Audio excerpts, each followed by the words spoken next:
నమస్తే చేతన్ గారు. నమస్తే మేడం. చేతన్ గారు, డయాబెటీస్ ఉన్న వాళ్ళకి సాధారణంగా మనం వింటూ ఉంటాం. రైస్ తినొద్దు, ఇడ్లీ తినొద్దు, దోశ తినొద్దు, చపాతీ తినొద్దు. ఈ లిస్ట్ అలా ఒకదాని తర్వాత ఒకటి మనం కామన్‌గా వింటూ ఉంటామండి. డాక్టర్లు చెప్తూ ఉంటారు. సాధారణంగా మనకు వాడుకలో కూడా మనం అనుకుంటూ ఉంటాం. అసలు డయాబెటీస్ ఉన్నవాళ్ళు నిజంగా ఇడ్లీ, దోశ తినకూడదా? ఇప్పుడు మీరు ఒకటి గమనించండి. లాస్ట్ 30 ఇయర్స్, 40 ఇయర్స్‌లో ఈ డయాబెటిక్ కేసులు పెరిగినాయి. అవును.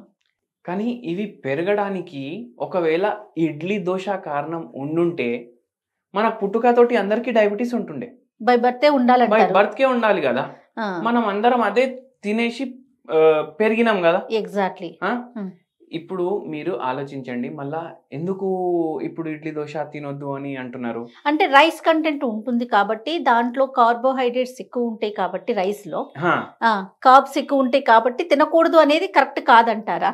అయితే ఇప్పుడు చూడండి ఏమైపోయిందంటే ఓట్స్ తినండి. ఆ!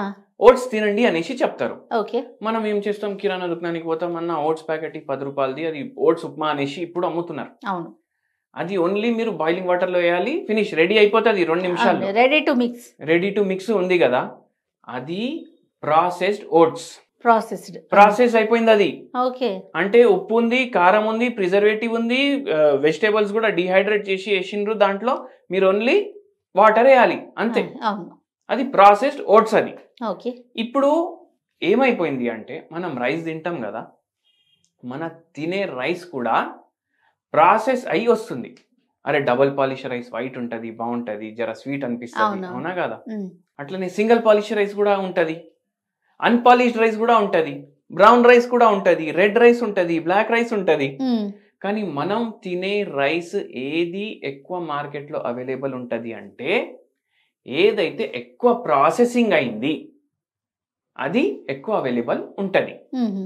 మనం ఆ ఓట్స్ ప్యాకెట్ తీసుకొస్తాం కదా, దాని గ్లైసిమిక్ ఇండెక్స్ మన అన్పాలిష్డ్ రైస్ కన్నా ఎక్కువ ఉంటుంది.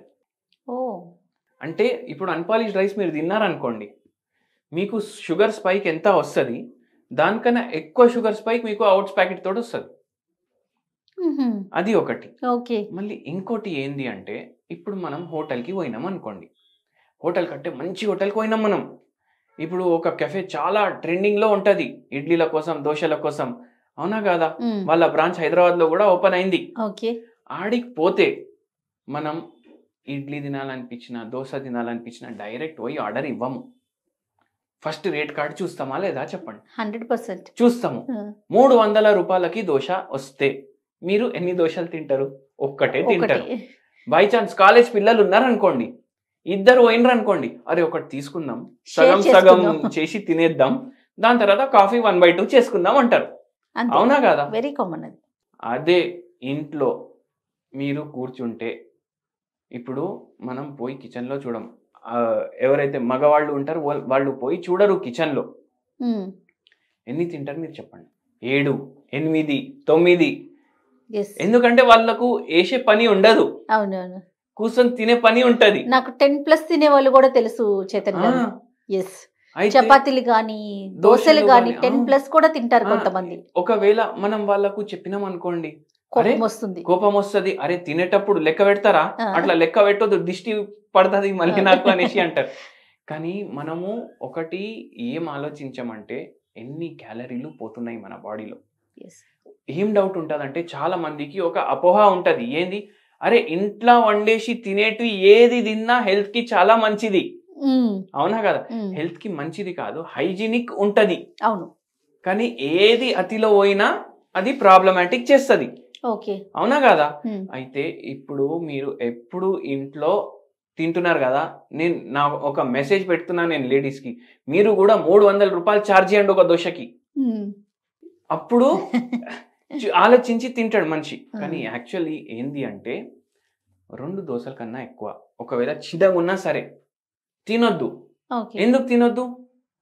వాకింగ్ మనం చేస్తలేం, మెట్లు మనం దిగుతలేం, లిఫ్ట్లలో పోతున్నాం.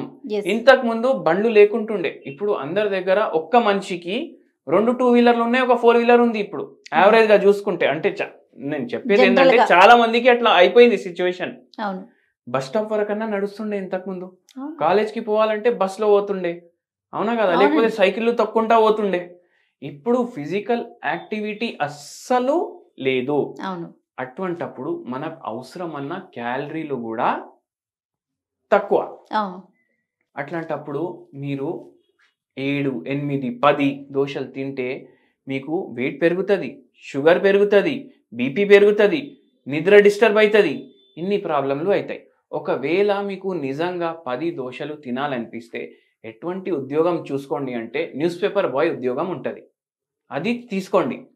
అది మీరు బండి మీద తిరిగి న్యూస్ పేపర్ డెలివరీ ఇచ్చినా మీకు వర్కౌట్ కాదు, అవునా కాదు.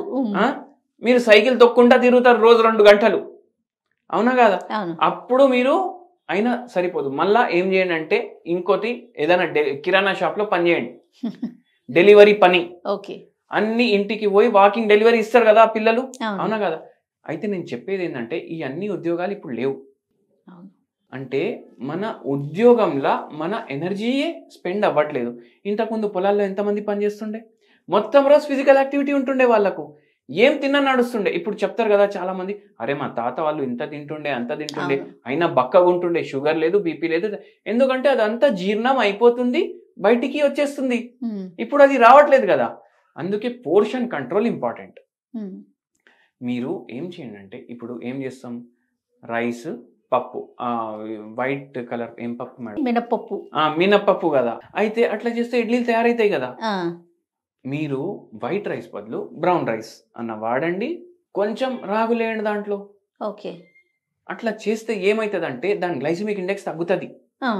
రాగి దోశది గ్లైసిమిక్ ఇండెక్స్ సగం ఉంటుంది మీరు రైస్ దోశ చేసుకునే దానికి. రైస్ది 100 ఉందనుకోండి, రాగులతో చేసిన దోశది 50 ఉంటుంది.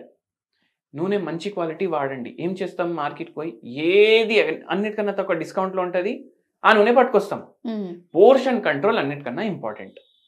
ప్రతి డయట్లో ఒకటి గుర్తు పెట్టుకోవాల్సిన విషయం ఏంది అంటే, పేషెంట్లకు కూడా చెప్తా, మీకు దోశ తినాలనిపిస్తుంది తినండి, మీకు రైస్ తినాలనిపిస్తుంది తినండి. అట్లా తినుకుంటా కూడా మనం షుగర్ అది తగ్గించుకోవచ్చు. ఏంది అంటే మనం పోర్షన్ కంట్రోల్ మీద ధ్యాస పెట్టుకోవాలి. ఎంత తినాలనిపిస్తే దానికి సగం తినాలి అని చెప్తా.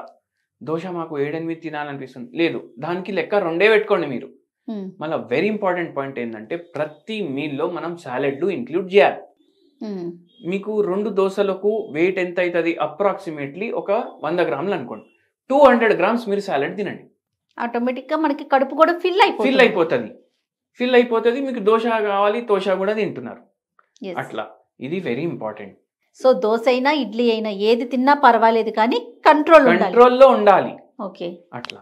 అయితే చైతన్య గారు, దోశ కానీ ఇడ్లీ కానీ తినొచ్చు అని చెప్తా ఉన్నారు. మనం ఓట్స్తో కంపేర్ చేసుకున్నాం.